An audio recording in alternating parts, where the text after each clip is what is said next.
Hey guys, I got a short video talking about Pascal, Blaise Pascal, and why he intellectually mogs agnosticism and why you should strive for the spiritual realm and why you should reject the Gnostic Sophia materialistic realm. I mean, you can't fully reject the materialistic realm. I mean, creation is good, but I'm not really into, the archons telling me that existence is evil. It's not. There's just bad stuff going on right now. We're in the fall, obviously. So, let's go on to Pascal. Blaise Pascal is a mathematician in the 1600s, which is basically like damn near like an astrophysicist like of today. Bro made one of the most rudimentary calculators, like one of the starting ones. And he was big into probabilities, but in his later years of like 30, he decided to write pensées, which is thoughts in French. It's a bit of philosophy that he never really completed because he died young.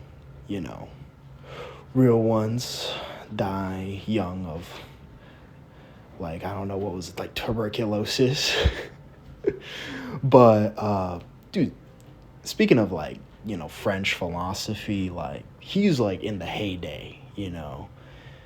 All the French philosophy post World War II is like fake and gay, okay? Like they had like Camus and like Sartre,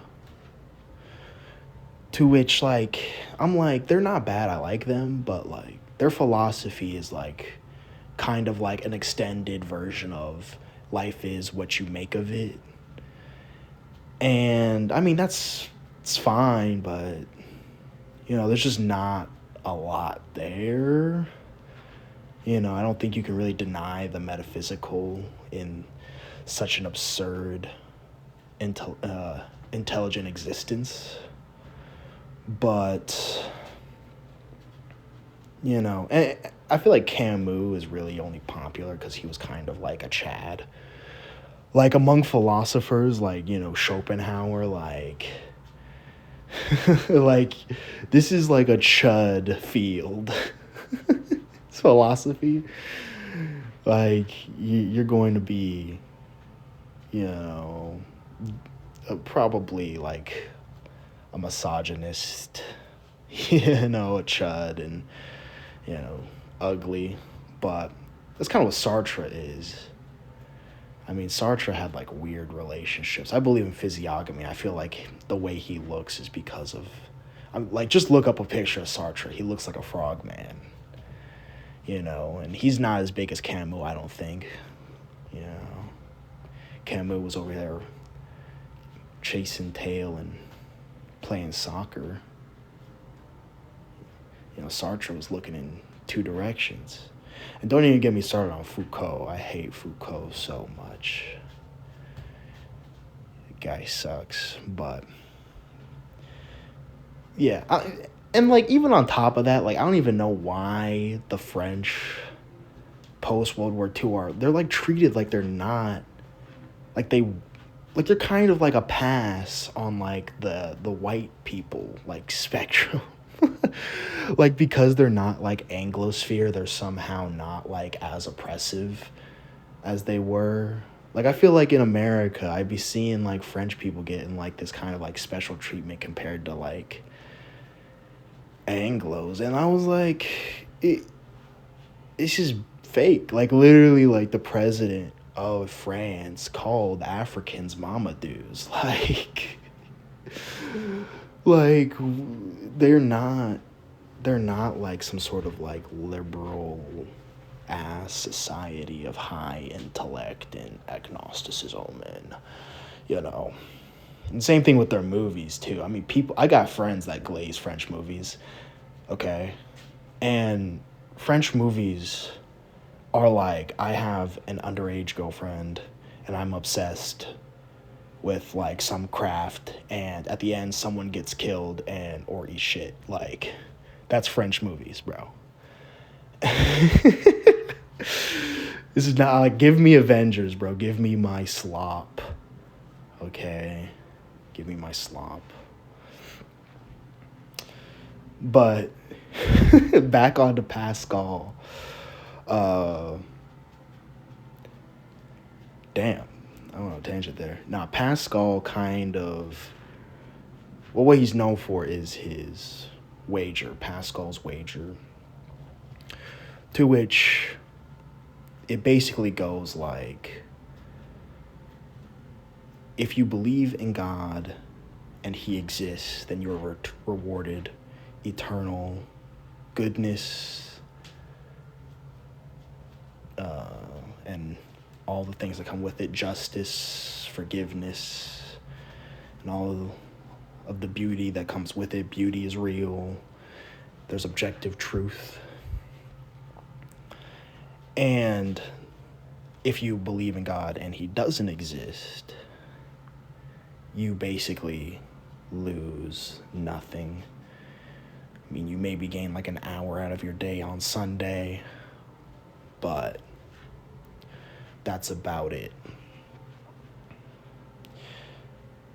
And I think that argument is really, really compelling. I feel like most people kind of boil it down heavy because it kind of just seems disingenuous, like you're just believing to escape judgment. And I would say that is, for one, that's not really, I feel like believing to escape judgment is a fine reason to not to believe. But on top of that, let's just say, right, that we're not considering the judgment. For the most part, I don't think any Christian who is doing good or believing and going to church on Sunday is doing it for the main reason of, I don't want to go to hell. Like, I don't think I've ever went to church and was threatened with hell, to be honest. I feel like that is kind of like, it's more of an extension offering itself to say you can participate in this peace. You can participate in this goodness and commune with the Creator. And if you don't believe, you can't. Not really. I feel like it's not really focused on the judgment day, if that makes sense. And this argument is not really for everybody. You know, it's not really like a slam dunk against atheism, but it's definitely for like the agnostic who, you know, wants to believe or does believe that good exists. Like, if you are wrestling with the idea that God may or may not be real, if that's the question you're asking, then you should just believe, because you only have to gain. You only have to gain. And it's kind of like when you go to like a gathering, like a family gathering, and you're like, I should be nice, but you don't want to be nice. You decide to be nice just because, and then internally you start being nicer. If you're doing stuff externally, I think it does transform internally. And even the Bible says so. It says if you seek after God, he will come to you. And I feel like another like argument that people use against this argument is like, well, how do we know that it's the Christian one? How do we know it's Jesus? And I would say that, on a deeper level, that this argument is not really for that. But you can't really go off of the assumption that every single religion or divine claim has an equal amount of reliability and historicity, because they don't. People who say like, oh, there's thousands of religions, I'm like, yeah, there's thousands of religions, but the Papua New Guinea rock banging together religion is not gonna be the correct one. It's just like, it's like a be for real kind of moment a little bit. You've got either 4,000 years of history, or you can have 30 years ago a rock cracked my granddad's head open and now it's a god. This is the thousands of religions. Okay. But yeah, I would say you don't have anything to lose, too.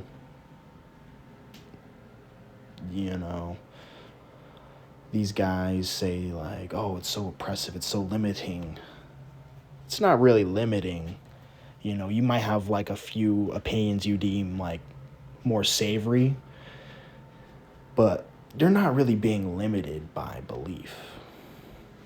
Like what, you go to church 1 hour out of the week?